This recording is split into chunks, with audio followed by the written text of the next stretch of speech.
अगर मैं कैंसर की बात करूं तो ये मतलब आज के टाइम कहा जाए सबसे डेंजरस प्रॉब्लम है। एक समय हुआ करता था टीबी बहुत डेंजरस में काउंट होती थी, ठीक है, पर उसको भी पीछे छोड़ दिया है। हर 4 में से एक को कैंसर हो रहा है क्योंकि हमारी लाइफ स्टाइल चेंज हो चुकी है, हमारा खाने पीने का तरीका चेंज हो चुका है और हम जो खा रहे हैं बेटा वो सब कुछ कहीं ना कहीं कैंसर इंड्यूसिंग होता है। आज की डेट में जरूरी नहीं टोबैको यानी तंबाकू खाने वाले को ही कैंसर हो, ठीक है।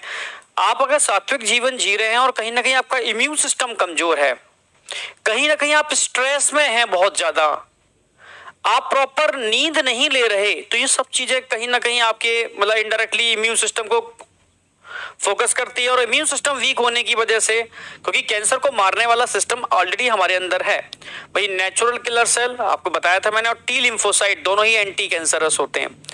जब इनका नंबर कम हो जाता है और आप डिफरेंट टाइप के कार्सिनोजेनिक सब्सटेंस से यानी कैंसर इंड्यूसिंग सब्सटेंस से आपकी बॉडी इंटरेक्ट करती है तो कैंसर प्रोड्यूस होता है।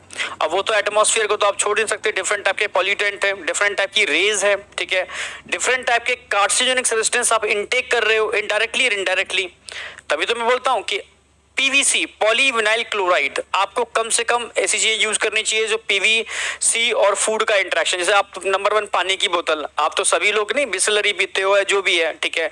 प्लास्टिक की बोतल के अंदर जो भी पानी होता है वो बहुत ही टॉक्सिक होता है, हाईली कार्सिनोजेनिक होता है। सुन के भी आपको अजीब सा लगेगा, ठीक है, पर भाई रियलिटी है, ठीक है। क्योंकि अब 20 रुपए की जो बोतल आती है पानी की उसमें प्लास्टिक की क्वालिटी क्या होगी आप समझ गए होगे, वही डिस्पोजेबल प्लास्टिक होती है, क्वालिटी बहुत मतलब बहुत गिरी हुई होती है। अब ये प्लास्टिक की बोतल आपको तो कूल मिल रही है, ठीक है, फ्रिज में रखी हुई, पर उससे पहले की जो प्रोसेस अगर देखोगे ना, जब टेम्परेचर 48 और 50 के आसपास होता है, ये ट्रकों में लदी होती है, घूमती है बेटा, घूम समझ रहे हो ना, स्टोरेज वही जहां पर गोदाम में वहां पड़ी हुई है, तो उस हीट की वजह से पीवीसी कहां आता है, वाटर के अंदर। फाइनल जब रिटेलर के पास पहुंचती है तब उसको फ्रिज में लगाता है, तब वो आपको देता है कूल करके, ठीक है। यानी उससे पहले उसमें बहुत सारा पॉलीविनाइल क्लोराइड मिक्स हो चुका है जो हाईली कार्सिनोजेनिक होता है। अक्सर कर आप लोग घूमने जाते हो बाहर चाय पीते हो भाई, एक गरम गरम चाय हो जाए, चाय कहाँ किस में देता है, वो प्लास्टिक के छोटे छोटे से होते हैं कप, उसके अंदर उनकी क्वालिटी समझ गए होगे, डिस्पोजेबल क्या क्वालिटी होती है। जैसे ही उसमें वो गर्म चीज पड़ती है तो पॉलीविनाइल क्लोराइड कहाँ जाएगा, बाहर। या आज के डेट में जो भी आप कहीं पर भी, या कई लोग देखा है मैंने माइक्रोवेव में ऐसे प्लास्टिक के पॉलीविनाइल क्लोराइड के ही डिफरेंट टाइप के बाउल या चीजें आती हैं उसमें वो रख करके उसमें गर्म करते हैं माइक्रोवेव में, उसका भी इंटरेक्शन डेंजरस है। पीवीसी कहाँ आएगा, फूड में, कितना भी बढ़िया से बढ़िया, ठीक है, पीवीसी क्यों ना हो, फूड में आएगा ही आएगा। तो आपको मतलब आप अगर इनडायरेक्टली देखा जाए, मैं ओनली पीवीसी का एग्जांपल ले रहा हूं, ओनली पीवीसी का, तो इनडायरेक्टली आप कितना कार्सिनोजन से डायरेक्टली क्या हो रहे हो, आप इंड्यूस हो रहे हो, यानी कार्सिनोजन आपकी बॉडी में एंटर कर रहे हैं, मतलब कैंसर प्रोड्यूसिंग सब्सटेंस, इन्हीं को कार्सिनोजन बोलते हैं, आपकी बॉडी में डायरेक्टली इनडायरेक्टली एंटर कर रहे हैं। ये तो एक बात बोली मैंने।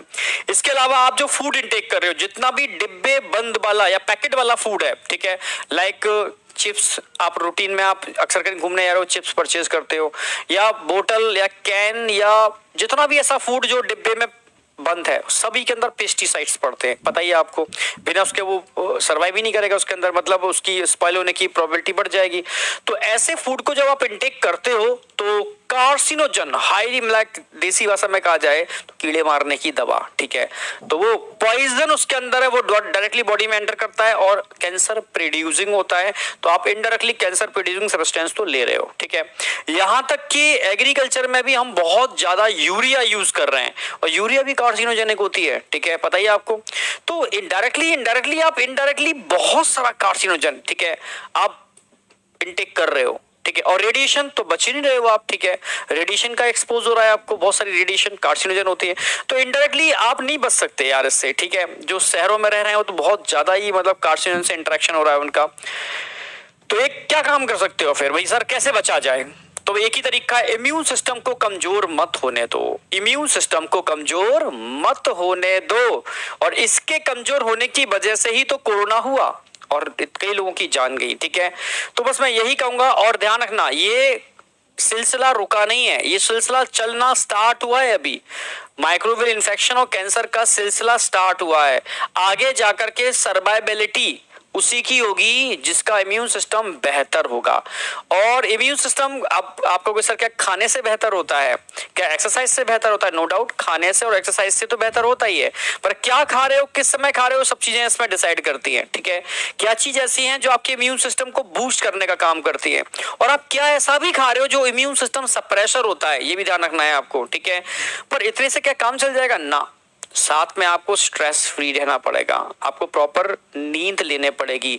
ये सबके लिए बोल रहा हूं मैं। ठीक है, आपको कुछ सर नींद तो बहुत आती है भाई, आपके लेवल पर, आपके एज पर आती है, पर जैसे ही आप आगे बढ़ना स्टार्ट कर दोगे, आगे जाकर के रिस्पॉन्सिबिलिटीज आएंगी, आपकी नींद कम हो जाएगी। आप समझ रहे हो? तो सीधी सी बात है, नींद कम हो जाएगी, इसकी वजह से आपका इम्यून सिस्टम पर इफेक्ट पड़ेगा। इसकी विटामिन डी की डेफिशिएंसी भी कहीं ना कहीं इम्यूनिटी सप्रेस करने के लिए रिस्पॉन्सिबल है, क्योंकि आप डायरेक्टली सन के कांटेक्ट में नहीं आ रहे। तो बहुत सारी चीजें ऐसी हैं जो कि मैं उन बच्चों से बोल रहा हूँ जो शहरों में रहते हैं।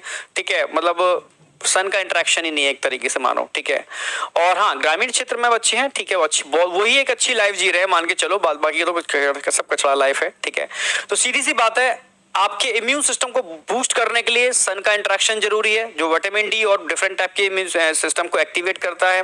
ठीक है, आपको ऐसा फूड लेना है जो कार्सिनोजेनिक नहीं है, ऑर्गेनिक फूड होना चाहिए या बेहतर होना चाहिए, बस समझो एक तरीके से।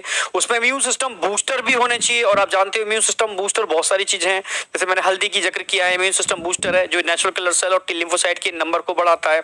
मैंने आपको कई बार गिलोय का जिक्र किया है, अब तो गिलोय हर कोई जान गया है, क्योंकि ठीक है, गवर्नमेंट ने उसको नेशनल लेवल पर उसका ऐड किया है, तो वो इम्यून सिस्टम बूस्टर है। या ऐसे कोई भी सब्सटेंस जैसे तुलसी है, इम्यून सिस्टम बूस्टिंग का काम करती है।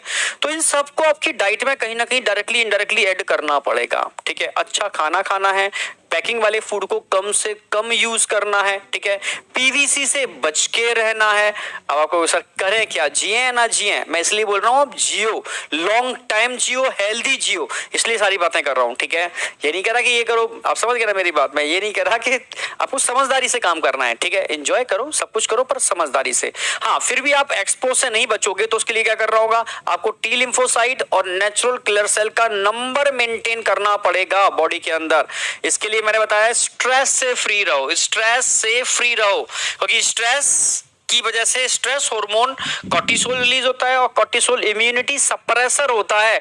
कितना भी खा लो, खूब खा लो, डट के खा लो। ठीक है, अगर आप स्ट्रेस में हो तो कॉर्टिसोल रिलीज होगा, कॉर्टिसोल रिलीज होगा तो इम्यून सिस्टम सप्रेस होगा ही होगा। ठीक है, और कैंसर और कोरोना जैसी बीमारियां ये डोमिनेंट होंगी। तो बहुत इंपॉर्टेंट बात बताइए मैंने बेटा आपको, तो ये आपको ध्यान रखना है अपने लिए भी और अपने आसपास के एटमॉस्फेयर के अंदर भी, यानी आपके अपने जो लोग जिनको आप प्यार करते हो, ठीक है, जो भी घर में सारे लोग हैं, तो ये चीज आपको घर में ऐड करनी पड़ेगी। तो ये मैं सबके लिए बोल रहा हूँ, और बहुत जरूरी है, बहुत जरूरी है। समझ गए ना मेरी बात? तो एक्सरसाइज आपकी लाइफ में इंक्लूड होनी चाहिए, क्योंकि एक्सरसाइज से आपका इम्यून सिस्टम बूस्ट होता है। सन बाथिंग यानी सन का इंटरेक्शन होना चाहिए जो आपके इम्यून सिस्टम को बूस्ट करता है। दो चीजें आपको ध्यान रखनी है। डाइट के अंदर हल्दी आप ऐड कर लो किसी भी फॉर्म में, पानी में या दूध में या किसी भी फॉर्म में उसको ऐड करो। ठीक है, ग्लोए अपनी चाय में किसी भी तरीके से ऐड करो, कहीं भी ऐड करो, करना पड़ेगा, ये इम्यून सिस्टम बूस्टर का काम करता है। ठीक है, तो करना ही पड़ेगा।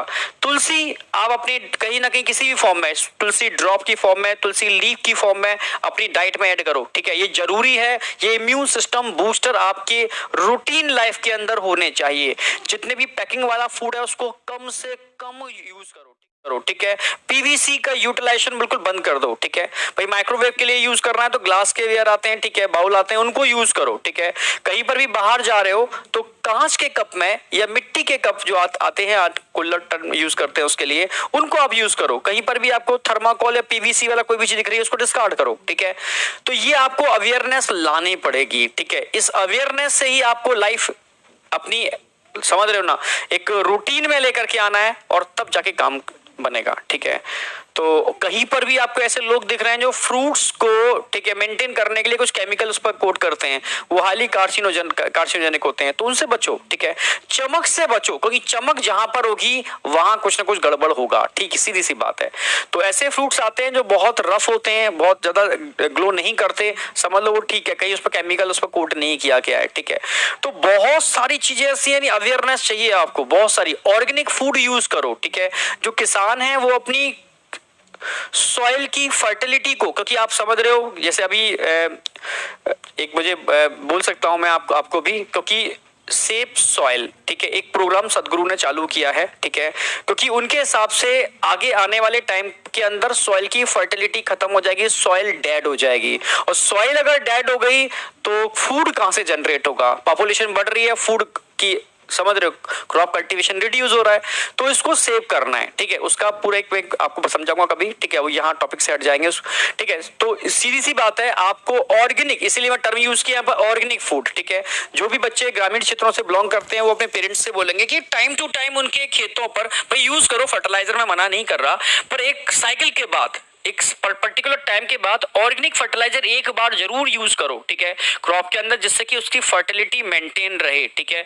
वर्मी कंपोस्ट टर्म यूज कर सकते हो, ग्रामीण क्षेत्रों में तो आप सिंपल टर्म में यूज करोगे गोबर की खाद, उसको आप डालो, ठीक है, खेतों पर आप उसको यूज करो, तो एक बार उसको जरूर रिसाइकलिंग करो, जिससे एक बार सॉइल की फर्टिलिटी मेंटेन रहे, और कहीं ना कहीं, ठीक है, मतलब अच्छा फूड प्रिपेयर हो। सीधी सी बात है, कार्सिनोजेनिक सब्सटेंस कम से कम यूज करो। तो समझ में आ गया होगा कि एक्चुअल में हम जो पढ़ रहे हैं आज बहुत इंपॉर्टेंट है बेटा, बहुत ज्यादा इंपॉर्टेंट है, और एक सबकी लाइफ से जुड़ा हुआ पार्ट है। तो एनसीईआरटी की एक पहली लाइन बोलती ही है कि कैंसर आज की डेट में सबसे डेंजरस डिसीज है, हर 4 में से 1 को कैंसर हो रहा है। इंडिया में लाखों लोग कैंसर से पीड़ित हैं और डेथ हो रही है बहुत बड़े पैमाने पर, ठीक है। मोर देन मिलियन, एनसीईआरटी क्या बोलती है? मोर देन मिलियंस, अब थोड़ा बहुत छोड़ दो, more than millions Indians suffer from cancer and large number of them die from annually, ठीक है, फ्रॉम इट। साल इससे बहुत सारे लोग की डेथ हो रही है। आप ही जरा अपने आसपास ध्यान लगा देखना चालू कर दो कि पड़ोस में, गांव में, इधर उधर कितने सारे लोगों को गट कैंसर हो रहा है। गट का मतलब एलिमेंट्री कैनाल में, गले का कैंसर या ईसोफेगस का कैंसर या स्टमक का कैंसर, ठीक है। कहीं ना कहीं इसके लिए लाइफ भी रिस्पॉन्सिबल है। आजकल देखा होगा लोग डाइटिंग करते हैं या इरेगुलरली खाते हैं, या बाहर का समोसा, चाय, ये टर्म यूज बहुत ज्यादा खाते हैं। इससे पेट में एसिडिटी होती है, और जब एसिडिटी होती है तो उसको क्या करते हैं लोग अक्सर कर, ठीक है, मतलब ठीक है, एसिडिटी तो एंटासिड खा लेंगे, पर ये पता नहीं है वो स्टार्टिंग हो गई एसिडिटी का। अगर आपने ध्यान नहीं दिया तो एसिड कंटिन्यू मेंटेन रहेगा और धीरे धीरे वो बंपिंग करना चालू करता है। जब एसिड बंपिंग करना चालू करता है तो ईसोफेगस में अल्सर जनरेट होना स्टार्ट हो जाते हैं, ठीक है। इसको हार्ट बर्न भी बोलते हैं, ठीक है। तो फिर भी आप निगलेक्ट कर रहे हो, ये लंबे समय से चला जा रहा है, तो एक दिन जो अल्सर बनते हैं ईसोफेगस के अंदर, वो सेल अनकंट्रोल ग्रोथ करना स्टार्ट कर देते हैं, मींस ईसोफेगल कैंसर जनरेट हो जाता है। आप समझ गए? तो बहुत सारी चीजें हैं आज की, आपको अवेयरनेस बहुत जरूरी है कि क्या खा रहे हो, कैसे खा रहे हो, कब खा रहे हो, ठीक है। क्या एसिड तो नहीं बन रहा? तो एसिड कार्सिनोजेनिक हो सकता है, सिंपल सा, एसिड कार्सिनोजेनिक हो सकता है अगर ध्यान नहीं दिया गया तो। हाइपर एसिडिटी अगर लंबे समय से है तो अलर्ट हो जाओ बेटा, ठीक है। क्या हो जाओ? अलर्ट हो जाओ। ये अच्छे सिम्टम नहीं है। हाइपर एसिडिटी अगर लंबे समय से चली आ रही है तो ये कैंसर प्रोड्यूसिंग हो सकती है। क्लियर है बिल्कुल? तो इसलिए टॉपिक आज का बहुत हॉट है, क्योंकि कहीं ना कहीं हमारी लाइफ से जुड़ा हुआ है, कहीं ना कहीं हमारी अवेयरनेस से जुड़ा हुआ है, कहीं ना कहीं हमारे स्ट्रेस से जुड़ा हुआ है। तो समझ में आ रहा होगा।